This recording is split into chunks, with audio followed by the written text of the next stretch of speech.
Bab 470. Kamu merebut pacarku. Meskipun postur ketika dia menghancurkan terlihat kejam dan berat, tetapi benda itu masih terlalu ringan dan tidak mengenai tubuh Audrey Han. Hanya jatuh di samping kakinya.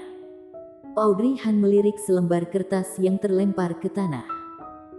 Itu adalah pekerjaan desain yang dia minta Gita untuk mengirimkannya ke Finalin. Saat itu, dia menghabiskan banyak waktu untuk menggambarnya tanpa makan, minum, atau istirahat. Setelah hening beberapa saat, Audrey Han membungkuk untuk mengambil desain itu dan bertanya dengan tenang, bagian mana yang membuat Nona Lin merasa tidak puas? Kamu boleh mengutarakannya dan aku akan merevisinya. Mendengar ini, Finalin mencibir, revisi. Kamu membodohiku dengan karya desain seperti itu. Bahkan jika kamu merevisinya, kamu bisa merevisinya menjadi seperti apa? Dibandingkan dengan wajah mengerikan Finalin, ekspresi Audrey Han sangat tenang.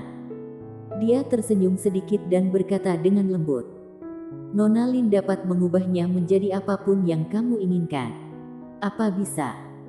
Finalin meletakkan tangannya di dadanya, menginjak sepatu hak tinggi dan berjalan ke wajah Audrey Han dengan jijik. Lagi pula, orang-orang sepertimu ini bahkan menginginkan milik orang lain. Mungkin saja hasil kamu adalah hasil plagiarisme karya orang lain. Bahkan jika pakaian seperti itu dirancang, aku tidak berani memakainya di badanku. Jika tidak, aku akan ternodai. Audrey Han, wajahnya langsung menjadi dingin. Dan dia mengangkat matanya dan menatapnya dengan tajam. Tatapan tajam ini membuat Finalin terkejut. Rasa takut benar-benar muncul di hatinya. Apakah Nona Lin tahu bahwa apa yang kamu katakan barusan dapat dianggap sebagai fitnah dan aku bisa menuntutmu? Finalin mengangkat alisnya. Fitnah? Menuntutku? Apakah aku melakukan kesalahan? Apa yang aku rebut? Audrey Han cukup yakin dia datang karena Golden Ye. Tetapi sindirannya membuat orang lain tidak senang. Dia mengesampingkan hasil desain dan tersenyum pada Finalin. Kalau begitu coba Nona Lin katakan. Aku merebut apa? Siapa yang kurebut? Mendengar ini, Finalin tersedak untuk sementara waktu dan tidak bisa menjawab sepatah kata pun. Kamu bilang aku merebut barang orang lain. Tapi aku tidak bisa memikirkan apa yang aku rebut dari orang lain. Mungkin aku butuh Nona Lin untuk memecahkan keraguanku. Waktu hening selama beberapa detik. Finalin tiba-tiba berkata dengan marah. Audrey Han, jangan berpura-pura lagi. Apakah kamu berani mengatakan bahwa kamu tidak merebut barangku? Semakin marah Finalin, semakin tenang dan damai hati Audrey Han. Dia memandang Finalin dengan tatapan ringan. Seolah-olah dia tidak mengambil apa yang dia katakan ke dalam hatinya. Dia juga tidak mengakuinya. Ini membuat Finalin lebih marah. Aku sudah mengatakannya. Kalau Nona Lin berpikir bahwa aku telah merebut barang orang lain, maka kamu dapat mengatakannya. Aku tidak menerima tuduhan seperti ini. Selain itu, Nona Lin sangat memuji desain ini sebelumnya. Tapi sekarang kamu menjadi marah kepadaku. Apa ini sejalan dengan statusmu sebagai Nona Lin? Apakah kamu menggunakan identitas untuk menekanku? Apakah kamu ingin mengancamku? Nona Lin bercanda. Kamu adalah pelanggan perusahaan kami. Dan Grace memperkenalkannya. Tentu saja aku akan memperlakukanmu dengan baik. Tetapi dengan cara yang sama. Rasa hormat adalah timbal balik. Jika Nona Lin memiliki pertanyaan tentang pekerjaanku, boleh bicarakan padaku. Tapi bukan. Alih-alih melemparkan karya desain ini langsung ke lantai. Ini adalah perilaku yang sangat tidak wajar. Selain itu, Nona Lin mengatakan bahwa aku telah merebut barang orang lain. Jadi lebih baik memberitahuku apa yang aku rebut. Mari kita bicarakan. Dia berbicara tidak terburu-buru atau lambat. tidak rendah hati atau sombong. Dan dia terlihat sangat berpendidikan. Finalin awalnya adalah putri dari keluarga besar dan dilatih dengan sangat baik. Tapi kali ini dia benar-benar marah. Jadi dia menjadi sangat marah dan melakukan kesalahan seperti ini. Dia tahu bahwa dia seharusnya tidak seperti ini. Tetapi melihat wajah cantik Audrey Han dan tatapan menghiraukan itu mengalir, menunjukkan perasaan yang sedingin es dan menawan. Memikirkan hal ini, dia menggertakkan giginya dan berkata, "Baik. Karena kamu sangat tidak tahu malu dan kamu tidak mau mengakui bahwa kamu telah melakukan hal-hal buruk ini, maka aku akan memberitahumu. Kamu sengaja muncul pada kencan buta. Apakah karena kamu tahu aku sedang kencan buta dengan Golden Ye?" Mendengar ini, Audrey Han sedikit mengernyit.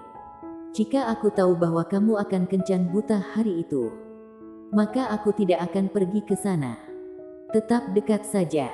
Dan Nona Lin, kita memang sudah punya janji hari itu.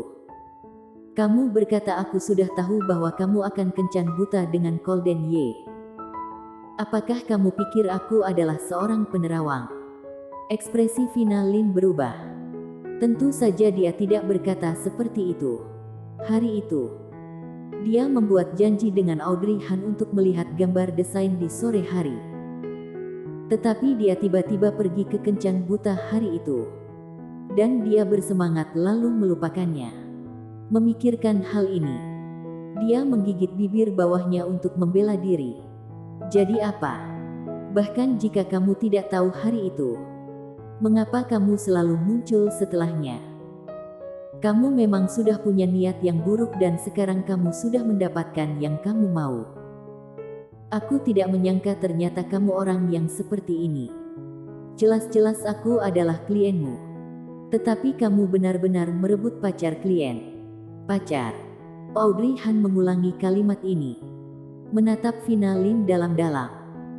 Finalin sedikit merasa bersalah ketika dia melihat tatapan ini.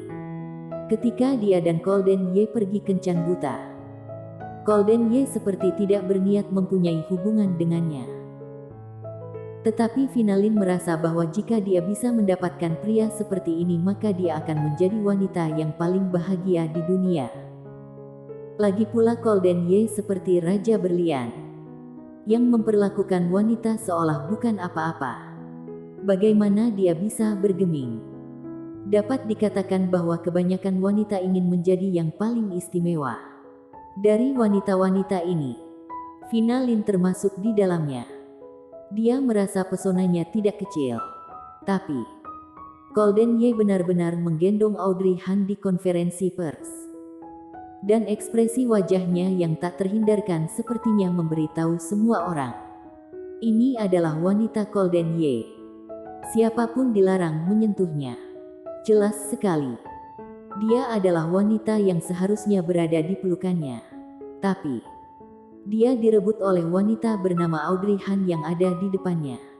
Nona Lin, jika aku tidak salah ingat, waktu itu kamu hanya mengatakan bahwa kamu memiliki kencan buta dengannya. Tetapi kamu tidak mengatakan bahwa dia adalah pacarmu. Jadi kenapa? Dia kencan butaku. Dan cepat atau lambat dia akan menjadi pacarku. Tapi apa yang kamu lakukan? Kamu bahkan merebutnya. Nona Lin. Audrey Han menatapnya dengan serius. Apakah kamu belum dewasa? Aku tidak berpikir aku tidak harus mengajarimu beberapa hal. Jika itu milikmu, tidak ada yang bisa mengambilnya. Dia bukan milikmu. Dia hanya pasanganmu dalam kencan buta. Kamu bilang aku merebutnya. Apa aku yang berinisiatif untuk berbicara dengannya? Atau aku merayunya? Aku masih ingat.